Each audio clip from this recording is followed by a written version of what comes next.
आणि आजच्या मोठ्या बातम्या आपण पाहूयात। कुणाल कामराला अटक करता येणार नाही, हायकोर्टाचा मोठा दिलासा।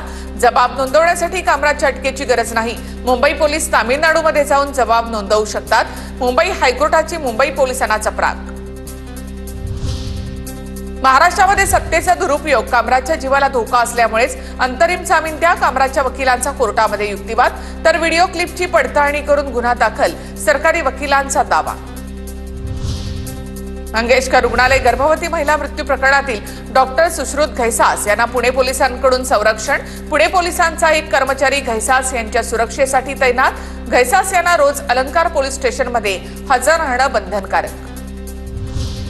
तनिषा भिसे मृत्यू प्रकरणामध्ये मंगेशकर कुटुंबाचं मौन आश्चर्यकारक।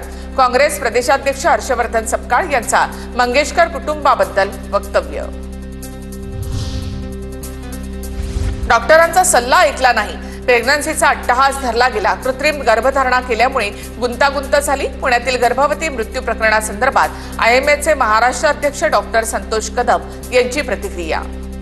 तू प्रेग्नंट राहू नको आणि बाळ अडॉप्ट कर असं सांगितलं होतं, परंतु या डॉक्टरांचा सल्ला कुठेतरी मानण्यात आलेला नाही आणि मग कृत्रिम गर्भधारणा करून प्रेग्नन्सीचा अट्टहास धरला गेला। तर त्यामुळे ही गुंतागुंत याच्यामध्ये एक्सपेक्टेड होती आणि ती गुंतागुंत दुर्दैवाने झाली। डॉक्टर सुश्रुत घैसास आणि त्यांची टीम अहवालामध्ये दोषी आढळली आहे। डॉक्टर मानसी घैसास यांच्याकडे रुग्ण गेला नाही आणि म्हणून मंगेशकर रुग्णालयामध्ये डिपॉझिट मागितलं गेलं। Indian medical association doctor Ghaisas यांना पाठीशी घालते। भाजप आमदार अमित गोरखे यांचा आरोप। हा अहवाल सबमिशनचंही मला कळलं, त्यामुळे नक्कीच या ठिकाणी या हॉस्पिटलमध्ये डॉक्टर घैसास यांच्याकडनं ज्या चुका झाल्या त्यामुळे नक्कीच ते आणि त्यांची टीम याला दोषी आढळले।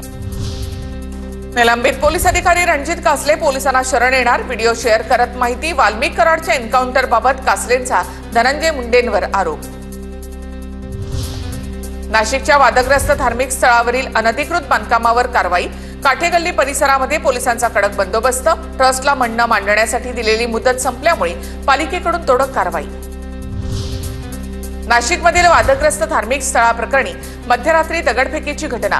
32 पोलीस जखमी, वाहनांचे देखील नुकसान। जमावाला पांगवण्यासाठी अश्रुधुराचा वापर।